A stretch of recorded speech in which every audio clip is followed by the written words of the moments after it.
for the girls getting money. This is for the girls that don't need no man. This is for the girls in love with themselves. This is for all the girls that done did it by themselves. This is for all the girls that's INDEPENDNT. This is for all the girls that been living stress free. This is for all the girls. Hey, Rasheda, girl. What's up? You looking so cute today, as usual. Thank you. Thank you. I'm just saying, I took all the forehead. I ain't leave no forehead for nobody else.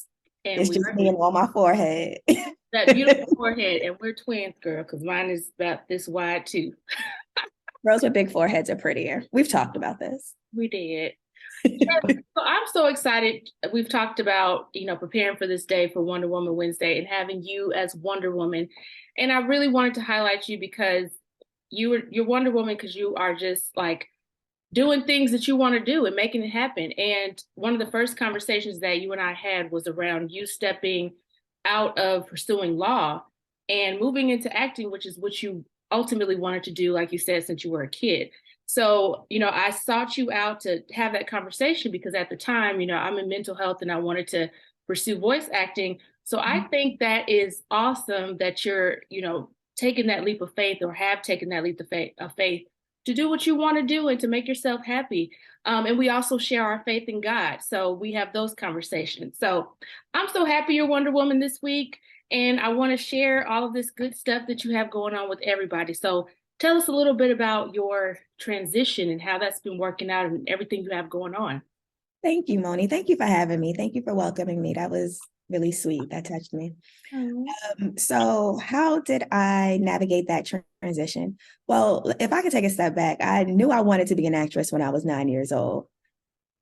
So my grandmother and my mom took me to this church carnival. So at the time, my dad was a single parent, but the way we lived, like my dad and my brother lived downstairs and my mom's parents, my mom's sister and I stayed upstairs in this 2-family house, but one big mixed family, right? So my mom comes to see us and there was a church carnival going on that day. So my grandmother took me and my mom came, right? So there was an acting manager there. And I'll never forget, her name is Aggie Gold from Aggie Gold Talent Management.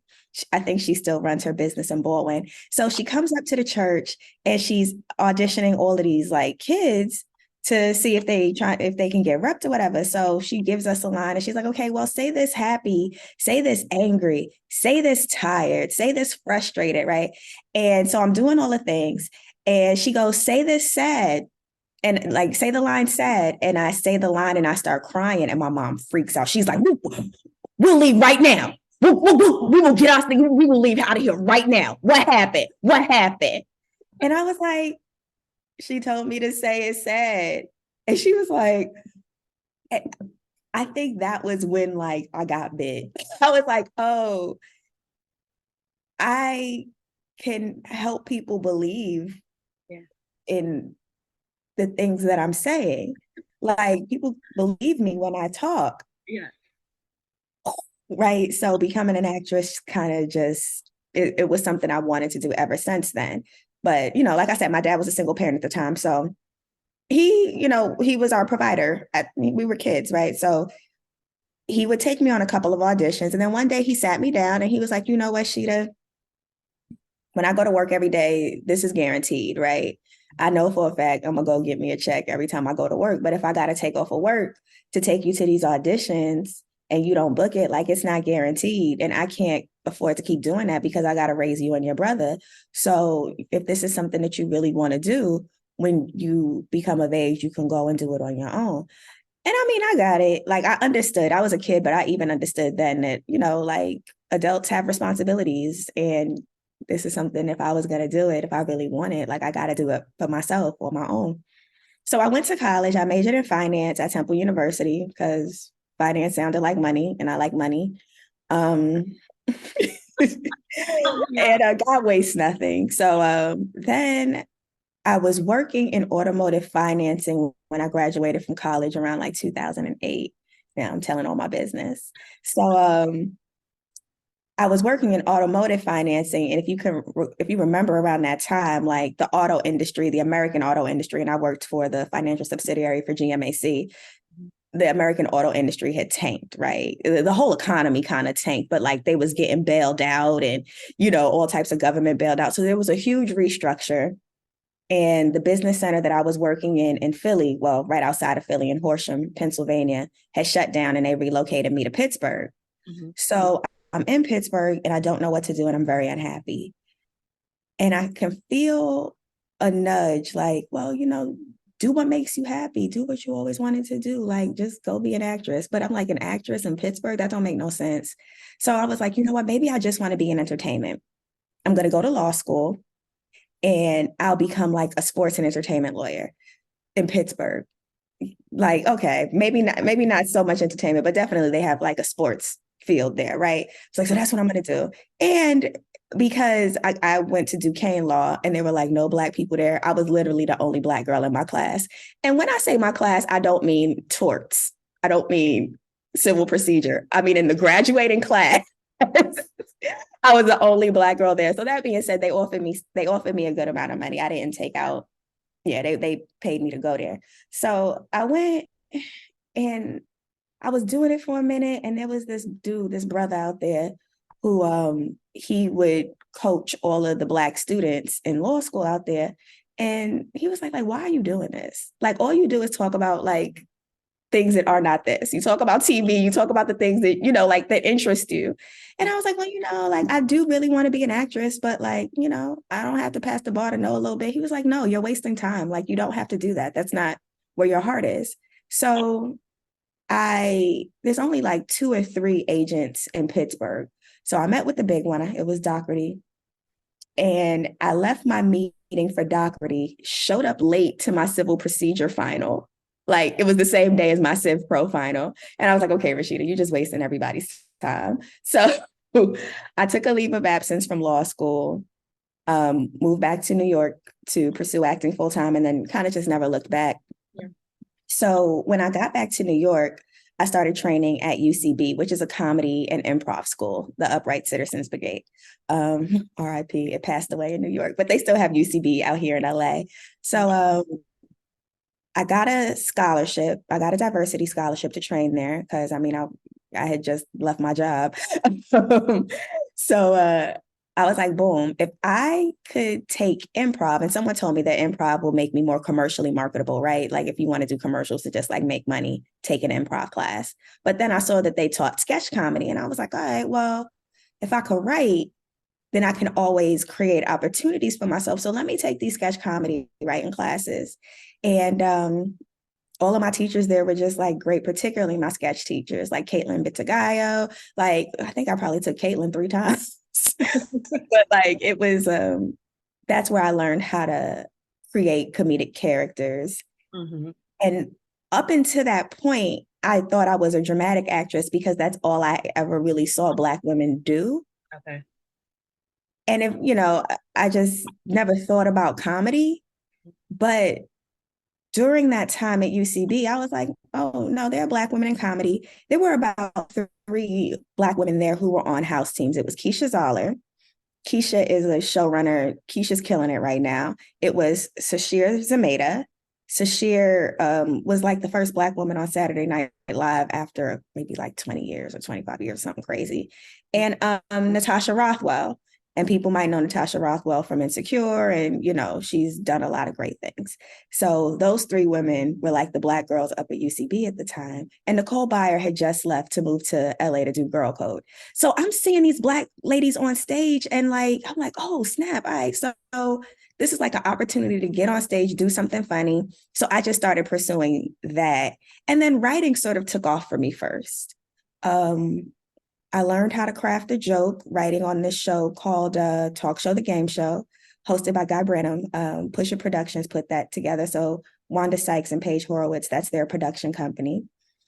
And let's see what else. Then after I did Talk Show, the Game Show, I went to LA to do my contract, came back to New York. Then I got another contract to write on this show called Adam Ruins Everything. And writing on that show really taught me how to write specifically to someone's voice in a 3-act structure with a bumper at the end. It's highly intellectual. It incorporates research and facts. And it's important that you state the facts as they are, even though you're writing to someone's voice. So like, it's a very highly intellectual show. And it was incredibly challenging and wonderful to work for. Yeah, they're out there doing God's work over there at that production company. And but while I was writing on Adam Ruins Everything, I auditioned for the CBS showcase because I was in LA. Girl, I had auditioned for that showcase maybe 5 times and had never booked it. And then this 5th time I auditioned, I was like, watch this be the time I book it when I'm like ready to go back to New York, right? Surely enough, I book it, came back to LA to do the CBS showcase. And yeah, Robbie Reed, she's the casting director at BET. She found me at CBS Showcase and called me in to audition for Bigger. And Bigger is a comedy produced by Will Packer that's on BET Plus. And long story short, I ended up booking the role of Tracy Davis on Bigger and did that for 2 seasons. So yeah, that was like my breakout role and how most people know me. And now I am writing comedy for myself and, creating my own sketches individually, like independently, like how I learned to do at UCB, and looking forward. Yes. And Bigger, I'm telling you, when I got into it, I was like, I didn't know what to expect. I was like, I know Rasheda, let me check this out. And like, not even being your friend, like, I was amazed. Like, you are good, funny, it was entertaining, all the things. So I was voting for it to come back. But yeah. No, I'm joking. Nobody is more hurt and upset that Bigger didn't come back than me. I'm sure, and the rest of your castmates, because that show, and you guys seemed to vibe and everything, but it was really entertaining and everybody did well. And of course, I'm over here rooting for you because I know you. But just also piggybacking off of what you said before, and how you pursued, acting, knowing you and anything I've seen you do, whether it's we make plans to go whale watching in Santa Barbara, if we say we're gonna do a thing, Rasheda's gonna make sure it happens. I let my yes mean yes and my no mean no.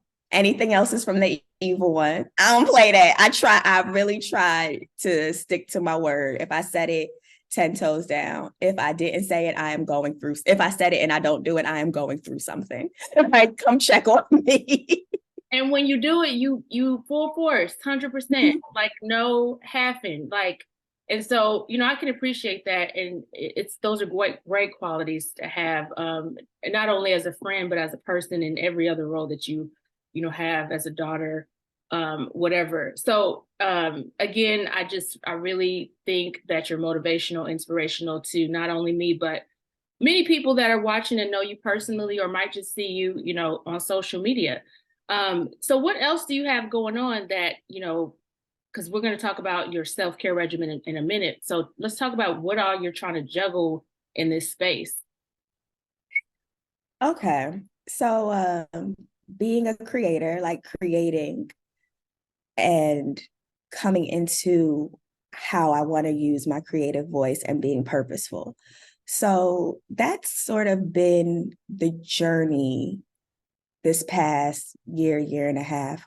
My biggest regret after Bigger was that I did not take every dime, every dollar I earned on that show and just immediately reinvest it into myself and creating my own show, or just, like creating my own sketches, or just getting back into it immediately and taking all of that bread and just betting on myself, buying IP. You feel me? Like, just putting my ducks in a row so I can continue to create, not just for another season of television, but for decades, and have something to leave behind. So when people look back and say, oh no, Rasheda said this and it was right, and we need to think about this moving forward and how we deal with the world and deal with each other. But, at the time, I just thought the show was coming back, which is kind of hilarious in hindsight, because I know that shows get canceled every day in this industry, but I took it for granted, just assuming that the show would come back. So that was a beautiful and painful lesson that I needed to learn. And I'm grateful that I learned it early on, before I had kids, before, I had too much to lose. so now I actually have a movie coming out, I guess today, by the time this comes out. It's called Pretty Stoned. It's on MTV. Pretty V and Paris are the leads on the show. And it's a female-led stoner flick. I play a cop called, her name is Officer Rita. So yeah, I'm the justice in this zany movie with my boy Caleb Embry. He plays my partner. We're two cops. So Pretty Stoned comes out April 19th, 8 p.m. local time. And I'm also, creating some comedy around climate change, probably a lot more comedy around climate change that I'm excited to share with the world. Excited to use my comedic voice more purposefully in a way to encourage action. And I learned how to do that on Adam Ruins Everything. And now I'm really, really, really grateful that I had the opportunity to learn it the way that I did from someone like Adam Conover and the Johns. There are two Johns who are executive producers with Adam. And because now I can see how to do it purely and also do it in a way that works for television. So yeah, I got some climate change comedy on the way and stand up and just working on me. Absolutely. Those are all great things. And I had a chance to see some of your comedy at Comedy Chateau.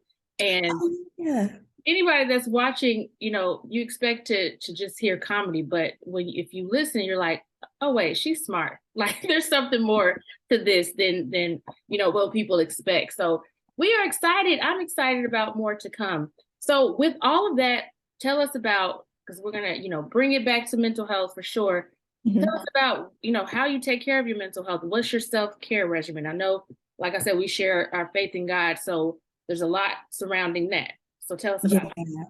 So, wow, I think my first step in self-care is trusting God and developing my faith. And I'm using the word developing carefully because every time I'm met with an obstacle, with a challenge, I'm going to call it a test in spiritual terms. I know that this is an opportunity to exercise faith. Even the Bible says it, to count it all joy when you fall into various trials, knowing that this is a test for your patience and that produces perseverance. Like you're not born with character and perseverance and all of these things. Like these are things that have to be developed within you through your journey in life. So sure, like I feel really blessed because, I'm single. I ain't got nobody stressing me out. Like, I have a godson who's 14, but once I ate, I done fed my family. You know what I mean? Like I don't have, I have a lot of this is a great opportunity for me to focus my time and my energy on creating the content and the work and the legacy that I want to create through my acting and through my writing and through my creating. Opposed to like I have friends who have kids and they're excellent mothers, but those kids come first. So I feel really, really blessed. I put my phone down. That's another way I take care of myself. I go to sleep. And Rasheda don't play. Miss Thang don't play. I don't just lay down and go to sleep. No, I have a bedtime. Okay. I get in the bed and I go to sleep. Do you hear me? Like I'm intentional about it. Before bed, I do this thing called a brain dump, and I just journal and I do my little, bedtime brain dump, and I write, the things that I'm grateful for throughout the course of the day and all the great things that happen. I also write down the things that were challenging for me because I noticed that those be the things that keep me up at night, like literally keep me up at night. Now I do my brain dump at bedtime and I, write down my challenges. Okay, my challenge today was I had to work with editing and I was really impatient and really frustrated with the technology and how slowly the technology was operating. And then I write down a strategy for when this happens again, how can I show up better? Okay, so I just need to exercise patience with the technology, make sure that I have all of my ducks in a row, and then understand that like editing is a process and it's something that I'm new to, and I'm not like I'm developing my skill in it. And a lot of the things that I'm doing independently, right? Like even if I have people on set to help me shoot, say, the new project that I have coming out, sometimes it's me sitting down in Adobe Premiere, flipping it and putting it together. And even if I have help doing that, it's still me like researching graphics and researching other things and sitting with the editor to find ways to elevate the comedy, even in the editing, because, editing is writing, editing is directing. All of those things go into that editing process. And I need to be there for it because it needs to align with the vision and the voice that I have. So yeah, that's another thing I do for self-care. I practice gratitude. I drink water. Hmm. I take baths. Girl, I pray. My one homegirl told me this. She's so good. My homegirl, her name is Madeline Humphreys. And Mads told me that your internal monologue or dialogue is your conversation with God. And I was like, well, does that align with the word? And I was like, well, the Bible does say to pray without ceasing. I'm always thinking. Mm-hmm. And the Bible does tell me to keep my thoughts on things above and not things beneath, And I was like, okay. And that kind of helped me become more intentional about developing my inner monologue. And if I can't let something go, and if I am on a negative spiral, why? Yeah.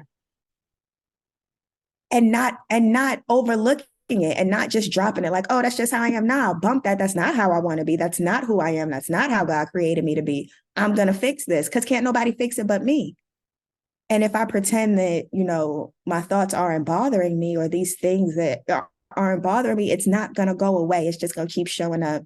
Different shoes, different dress, different wig, giving me a headache. So all in all, like I take care of myself. I read my Bible. Yeah. I take great pleasure. And I'm saying I enjoy spending time in God's presence, seeking him, and then watching him show up and then being intimate with him and how he treats me.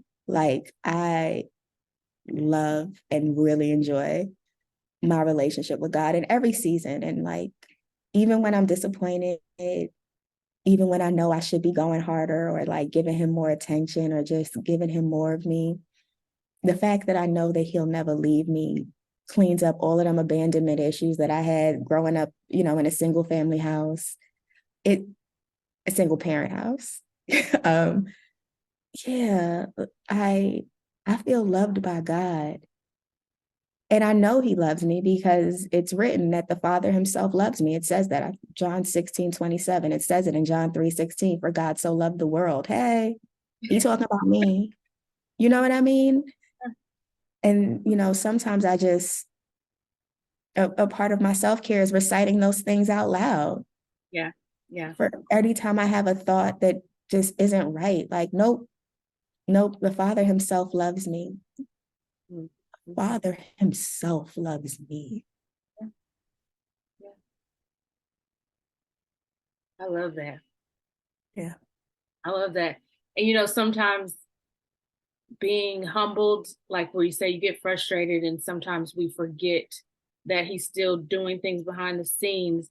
And it's uncomfortable because, it'd be one day you might be fussing and, just frustrated. The next day he shows up through scripture or through somebody else's word or through some action. And you're like, oops, sorry, God, you showed up for me and I shouldn't have doubted you. And those humbling moments for me have become less uncomfortable and more like, wow, thank you. And I'm excited to be humbled. Yeah, I'm loved. And you know what? Again, it's his word says it is written that he chastens who he loves. Yeah. I feel grateful when I'm corrected because he does it. It's so much better than when man tries to correct us, right? Yeah. It's never, I never feel badly about myself. All I ever feel is loved. I never feel misunderstood. If anything, I feel more understood for all the times I felt misunderstood. And now I just misunderstood God. And he's like, sis, I'm right here with you. I know what it's like to be misunderstood. In fact, you just had me twisted. Yeah. Yeah. I don't want to see nothing bad happen to you. And I know things happen and, I'm in therapy and my therapist said that trauma blazes a trail in your brain. And, we spend these years after being enlightened through therapy that we have to blaze new trails and you know, think think differently. And a lot of it is just blazing a new trail in my brain. You know what I mean? Yeah. A trail that ends comparison. Like I would sometimes compare myself, and here's the gag, like compare myself because it used to make me feel better. Like, oh, because you think you're superior, right? So, oh, okay, well, this person did this, but I ain't doing that. And the devil is a liar because you probably did something. I know I did. You just like that or worse. But, you know, one compares themselves. I would compare myself to try and make myself feel better. But ultimately, comparing myself to people, you're going to make yourself feel worse. You think you're doing something great in the kingdom. You think you're doing something great in the ministry. Then you go and try to compare yourself to Tati. Come on, somebody. And now you done hurt your own feelings because she's an angel. And look what you did. You just compared yourself to an angel and you fell short. So stop. So stop comparing yourself. Like, stop hurting your own feelings. If anything, oh my goodness, I wish I can get this scripture right. It's 2 Corinthians, I want to say 3:18. And I might actually just pull it up. But it makes me think of like the evolution of myself and the evolution of my own soul and just like comparing myself to me and the growth. I'm going to read it. And we all who with unveiled faces contemplate the Lord's glory are being transformed into his image with ever increasing glory, which comes from the Lord who is in the Spirit, who is the Spirit. It says that with unveiled faces, we come face to face and are transformed into the glory of God. Like when Moses went up and he saw God and he was communicating with God and came down with the 10 Commandments, but he was so like bright in the face. It looked like he had a light bulb in his neck. So they had to put the veil over him because he was blinding him. Like that's what God is doing with us in the spirit. So yeah, I practice my self-care by working on my glow and working on my light. I love that. I love that. And I love that, you know, I heard there's a few words that stood out for me for anybody that's watching to ponder on as they're taking care of themselves. One is intention. Intention, grace, giving yourself grace. And then a big one, because I had a conversation with my friend about this the other day too, is asking yourself why. Because through trauma, we're often triggered by things that may not even have nothing to do with what's going on in the moment. It could be something that, you know, from your past and you think that that's showing up now and it's not, but you're just triggered. And so, and you will behave in a certain way, or you start having these thoughts, or like you said, these internal monologues. And you have to stop, especially if it's a pattern, stop and ask yourself, wait, what just happened? Why did I react that way? And once you start, you know, unraveling that and figuring that out, then you can change your behavior or change your thought process, then change your behavior. But we have to ask ourselves the why. Why are we showing up this way? Why are we thinking this way? Why are we behaving this way? And so, you know, and then I believe change comes. But because my business name is Mental Wealth Works, it faith without works is dead. So you have to put in the work. You have to put in the work, and that work is internal a lot of times. Like you said, we're blaming external factors or other people for a lot of things when it's us that's the biggest bully. And we have to ask ourselves why. Why are we doing that to ourselves? So I love all of that. That was a word. We got a lot of words today. A lot from Rasheda. So Rasheda, plug where we can find you and we can watch all the good things that are coming out. And you already let us know about the movie. I know you have YouTube, Instagram. Let us know where we can find you. Yes. Find me on YouTube. The stuff that I'm creating and like my most exciting, the content that I'm most excited about and the things that I'm creating that I'm most excited about, I'm sharing on YouTube, and I'm sharing on YouTube first. So subscribe to my YouTube. I am at youtube.com RS Crockett. And because my last name is Crockett. You can also find me on Instagram. I'm on there. And yeah, I might be on Reddit just sharing my feelings. I love it. So I'm gonna, when I post you for Wonder Woman Wednesday, I'm gonna make sure I have that information on there so people can, they didn't write it down, go find you and all this great stuff. Cause you do post a lot of your new material. There's some older stuff on YouTube. So go check it out. Thank you, Miss Rasheda, for that word. It was a wonderful word. And I'll call you Sister Rasheda because we got a word from the Lord today.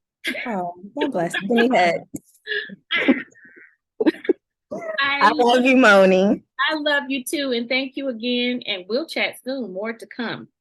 Peace. Bye. Bye. This for all the girls around the world. Yeah.